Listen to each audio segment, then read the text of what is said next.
तो जी ये आ गया है करवा चौथ स्पेशल ब्लॉग पार्ट 2। जी मैं हो गई हूँ तैयार और तैयार होने के साथ ही मैंने ले ली है अपनी ये चुनरी।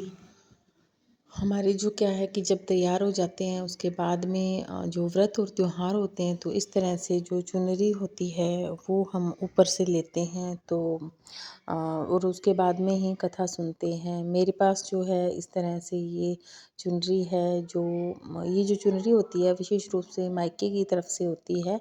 जो वधू होती है उसको शादी के बाद जब वो दोबारा अपने मायके आती है तो लड़की की माँ के द्वारा जो है वो दी जाती है उस लड़की को। लेकिन मेरे को क्योंकि मम्मी भूल गए थे, अभी शिल्पा की शादी हुई तो मुझे ये अभी शिल्पा के साथ ही मिली थी तो मुझे ये बहुत ही प्यारी लगती है।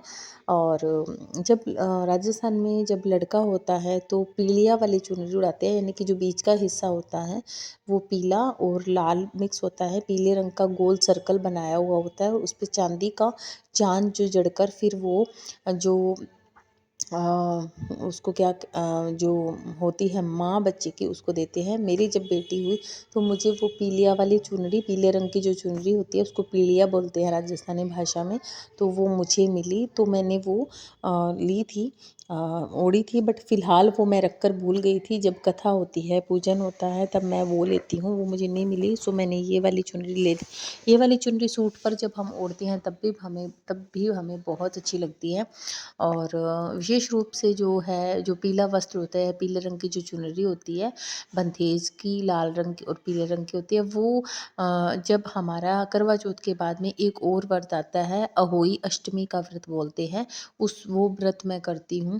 तो तब मैं उसको निकाल के रख लूँगी, तब मैं वो ओढ़ूँगी। सो इस तरह से हमारे जो ये त्योहार होते हैं, ये जो विशेष रूप से कार्तिक का जो महीना होता है ये त्योहारों से भरा हुआ होता है। दिवाली आती है, व्रत आते हैं, करवा चौथ का व्रत आता है, अहोई अष्टमी का व्रत आता है और नवरात्रे होते हैं। तो ये बहुत सारे जो हमारे जो त्योहार होते हैं गर्मी जाने के बाद सर्दियों में शुरू हो जाते हैं। और भारतीय संस्कृति के अंदर हम इन त्योहारों को जब मिल बैठ कर मनाते हैं, सेलिब्रेट करते हैं तो एक और भी ज़्यादा नई जो है पॉजिटिविटी, एक सकारात्मकता जो है वो हमारे जो चारों ओर के वातावरण में फैल जाती है और बहुत ही ज़्यादा एक अच्छा महसूस होता है। करवा चौथ का जो व्रत है वो करते सभी जो है औरतें करती हैं। और एक जो है व्रत ऐसा भी है कि इस व्रत के माध्यम से न केवल जो है एक जो हम कहते हैं कि पति की उम्र के लिए तो व्रत किया ही जाता है भारतीय संस्कृति में, लेकिन एक अच्छी चीज़ और भी है। इस व्रत के माध्यम से हर एक उस महिला को भी अपने लिए समय निकालने का विशेष रूप से साल में जो ये एक बार जब ये व्रत आता है, विशेष रूप से जो साल में एक इस व्रत के दौरान क्या होता है, सजने संवरने का और स्पेशल तैयार होने का और औरतों के साथ में इतना लंबा समय बिताने का जो है मौका वो मिल जाता है। लेकिन सामान्य दिनों के अंदर हम इस तरह से सज संवर भी नहीं सकते हैं। और अगर कोई थोड़ा-सा भी क्या होता है कि सामान्य जो जीवन शैली है उसके अंदर अगर तैयार कोई हो भी जाता है तो पास वाला पूछता है, "अरे! तुम तैयार हो गई हो? अच्छा, तुम्हें कहीं बाहर जाना है क्या?" अच्छा, जो महिलाएँ नौकरी करती है या बाहर जाती है, जॉब करती हैं, क्या वहीं सज-संवर सकती है? तो घर में जो महिलाएँ आपको 24 आवर्स की नौकरी कर रही है, सुबह नाश्ते से लेकर रात के खाने तक काम करती रहती है और जब वो तैयार हो जाती है कभी-कभी तो क्या उसको सजने-संवरने का कोई वो हक नहीं है? यहाँ तक कि एक औरत दूसरी औरत को भी ये बात बोल देती है कि अच्छा, आपने घर का काम, आप तैयार हो गए हो, क्या आप कहीं जा रहे हो क्या? तो ये चीज़ सही नहीं है। अरे!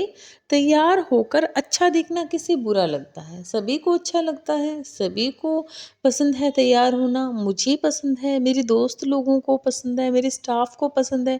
लेकिन क्योंकि हम लोग जॉब करते हैं, तो हम हर दिन सुबह का काम ख़त्म करके जॉब पे निकल जाते हैं, हमारी बातचीत और लोगों के साथ हो जाती है। लेकिन जो फीमेल जो लेडीज़ घर पर रहती है, घर सँभालती है हर समय, जब वो सुबह उठकर बच्चों को स्कूल भेजती हैं और बाकी जो हैं अपने पति को काम पर भेजती है, सास की सेवा करती हैं, और अगर वो संयुक्त परिवार के अंदर है तो बाकी मेंबर का भी ख़्याल रखती रहती हैं।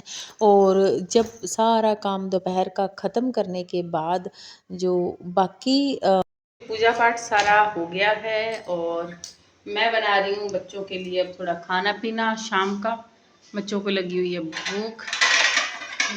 कथा लेट ही हुई थी वैसे, कम से कम 4 बज गए थे हमें, कम से कम क्या 4 बज ही गए थे। और अब मैंने कहा चलो बच्चों को शाम को दूध वगैरह लाई, तो मैं भी जल्दी हो गई हूँ, क्योंकि सिर पे वो पल्ला करके करी थी ना कथा, तो करके वो सारा का सारे बाल बाल सब बिखर गए हैं। तो मैं भी एक बार बच्चों को ये दे के खाना पीना, थोड़ी देर पहले उनको दूध वगैरह दे के आती हूँ। मम्मी को ऊँठी दूध दूँ।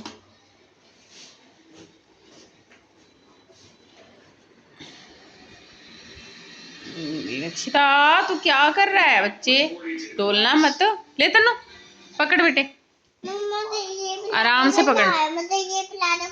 पिला दूंगी। वो दीदी ने ऐसे ही रोक दिया, कोई बात नहीं। ले मैं पिलाती हूँ, आज तो मेरी गोदी में आ जा, गोदी में बिठा के पिलाती हूँ, ठीक है? हाँ ले पिलाती हूँ। तो बंदूक तो हटा दे तू, फिर चाय पिलाती हूँ तुझे।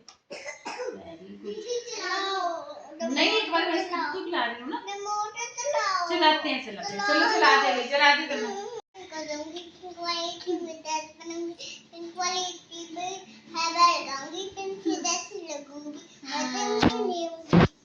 ले अरे बस कर भाई, पी लेना। कभी कुछ कह रही, कभी कुछ कह रही। तो जी शाम का हो गया टाइम, और पूजा पाठ तो कब का ही हो गया था, और इस वक्त फ़िलहाल मैं कर रही हूँ खाने वाने की तैयारी। अक्षय मेरे साथ है। चेंज वेंज मैंने कर लिया है, क्योंकि इतनी हैवी साड़ी पॉसिबल नहीं है कि मैं संभाल सकूँ। सो फ़िलहाल खाने की तैयारी करते हैं। और अच्छी चीज़ ये है कि अभी तक प्यास नहीं लगी हुई है। सो चांद निकलेगा तभी पानी वानी सब पियेंगे। और फ़िलहाल मैं निर्जली व्रत करती हूँ। मिंडी ये रही, खाने की तैयारी करते हैं। त्रिशा गई अब बाहर घूमने, तो तैयारी कर लूँ। और अगर ब्लॉग कर पाई तो जब व्रत खोलेंगे तब का भी मैं ब्लॉग शूट करूँगी, अदरवाइज़ यहीं तक करते हैं ब्लॉग का एंड। मिलते हैं कल नए ब्लॉग के साथ, तब तक के लिए बाय बाय। अगर कर सकी कंटिन्यू तो ज़रूर करूँगी। है ना रक्षिता, है ना लक्षु? हेलो हेलो कर दो बेटे। ओ कैसन बा? कैसन बा? ठीक बा, ठीक बा। चलो बस अब कैमरे के अंदर थोड़े ना। हाँ सुंदर है, अच्छी बॉल है भाई मेरी लक्ष्मी। Oh my God.